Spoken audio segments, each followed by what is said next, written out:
Business has been booming. The maze has become a huge success.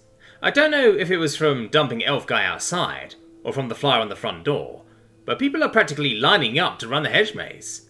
Most people literally run in too, sprinting to try and find a chest or various nodes, before sprinting out.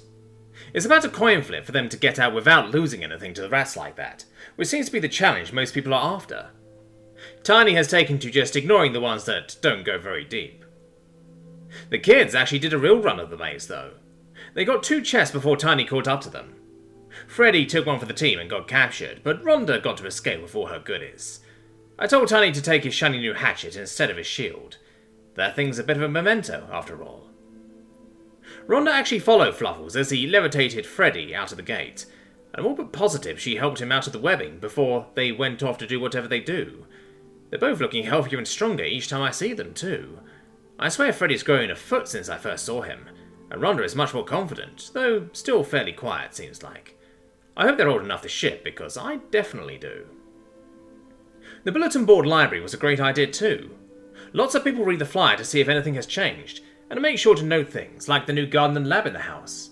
The lab doesn't really need a warning, as I don't have anything specific in the way of anyone getting there, random encounters aside. The garden, of course, has the warning of the boss in the way, though I don't say exactly what it'll ever be, partially so I can change it as needed for various delvers. Sorry herbalists, if you want to see what fancy stuff Coda's been growing, you need to bring a couple friends to help get you there.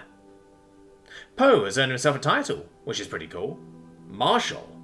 I'm pretty sure it's not like a sheriff, but more like someone who marshals the troops, gets them doing what they need to do and such.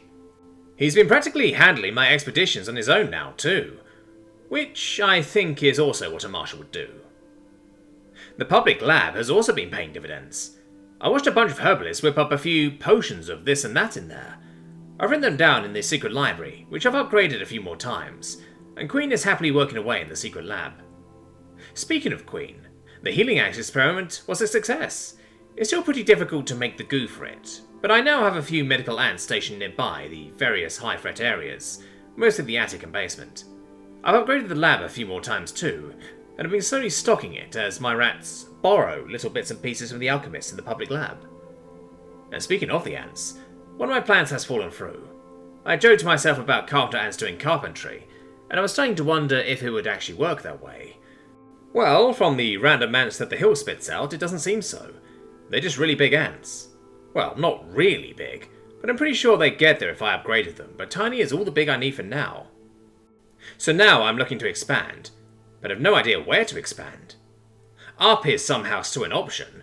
I get the feeling it's for something later, once I figure out how to build more structures. Or maybe I can build on the clouds. Who knows? Out is also somehow an option. It's easily the most expensive, but it's also very tempting. The war room seems to imply that I get the entire town if I expand outward. That's interesting, but also concerning. It'd be cool to have truly intelligent denizens, but how would it work if I tried to tell them to do stuff? And that'd be a lot of ground to cover to defend. I don't know that the townsfolk would appreciate suddenly having a severe infestation of roaches, flies and mice, or the spiders and rats to deal with them. No, I think expanding outward is something I'm just not ready for. I don't know if I ever will be. What I do think I'm ready for, though, is to expand down. I know there's stone down there. I mean, logically, there has to be.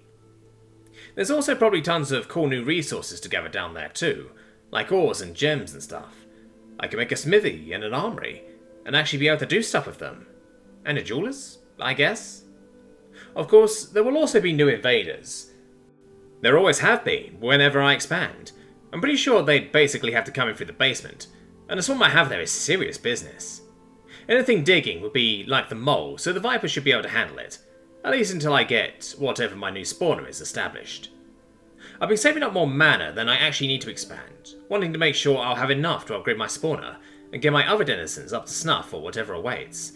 Wish I could fit Tiny into the basement for when I do this, but Timo is a good replacement. He's not huge and tanky, but he is small and sneaky, and I've seen him do some serious damage to invaders that managed to get into the house.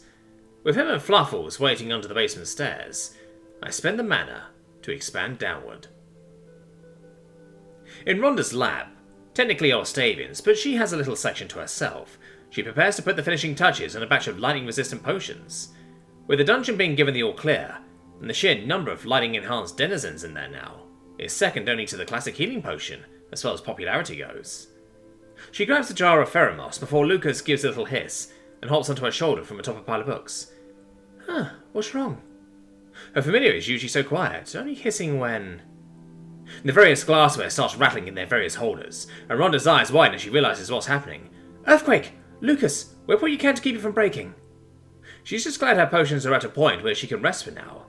Lucas literally jumps into action, webbing things that are wiggling too much for his liking. Anything that wiggles too much reminds him of flies or roaches, and he's all too happy to make them stop moving. His goblin is much different than the dungeon was, but he's pretty sure he's much different than he was now too. Different isn't always better, but when it is much better, and he thinks this difference is pretty good. Master, the lab! She shouts up the stairs, and he shouts back at her. You and that spider mind the lab. I'm keeping the shop from exploding up here. Rhonda sheepishly nods, even though her master can't see. The lab, ironically enough, is one of the most stable places in the store. The selling floor is just chock full of various enchanted things designed to help defend oneself. If they started going off and falling in this quake, some broken glassware would be the least of their worries. Freddy meditates in his small room in the church. Well, part of him wants a bigger room with at least a window, more designed for looking rather than for just letting in a bit of air. Another part of him reminds him that this is still a far better situation than being on the street. He has a bed, he has warm or cool clothing, depending on the situation. He has brothers and sisters to support him, as is only proper for followers of the Crystal Shield. He also has Fiona, his spider. When he first got her, he thought she was some curse or test of his burgeoning faith, but now he feels she was a lesson sent to teach him to look beyond simple appearances. Fiona has been much better of a companion than he could have possibly imagined. She even helped him sneak a spare sweet roll from the kitchen on occasion. He knows he shouldn't, but if he were perfect, he would have much use for a god, would he? As the floor starts to rumble, he nervously offers a quick prayer of apology. Surely a little bit of joking wisdom wouldn't earn him some smiting, would it? Sounds of alarm outside make him suspect it's not actually his fault, since other people are feeling the rumbling. Come on, Fiona, he says as he stands, grabbing his shield as he exits his room. He still hasn't had a chance to replace his hatchet after that huge spider got him in the maze. What's going on? He asks one of the hurrying sisters. Though she seems busy, she doesn't seem to be panicking, so that's probably a good sign. An earthquake, young brother! Come, help me with my supplies. There may soon be wounded to tend to. He nods and follows her, and Fiona follows him. Her orc is a good orc. He feeds her and lets her protect. He doesn't have a core or anything similar, but he's shown her she can protect all kinds of things. Sometimes she misses the dungeon, but she can protect it and her orc at once now, which is nice. In the Dungeoneering's guild, the elven woman jerks up from her desk as things start rumbling. She was meditating and mentally processing her reports, not napping on them. It takes her a few seconds to process what's happening, and why. She quietly swears to herself, glad the rumbling would mask it if there were anyone around to even hear. Where did I put that seal? Ah, gotcha! She snags a ceiling stamp from among everything rattling, and definitely plucks a brush and inkwell up as well. The last thing she needs is a scroll, and she knows exactly where the scroll is. Of course she does. It's not like any of the other dungeons have been behaving oddly. The rumbling starts to taper off as she paints the seal with ink, and everything is still by the time she unrolls the scroll, and quickly stamps it. 4 Docks Dungeon. Deep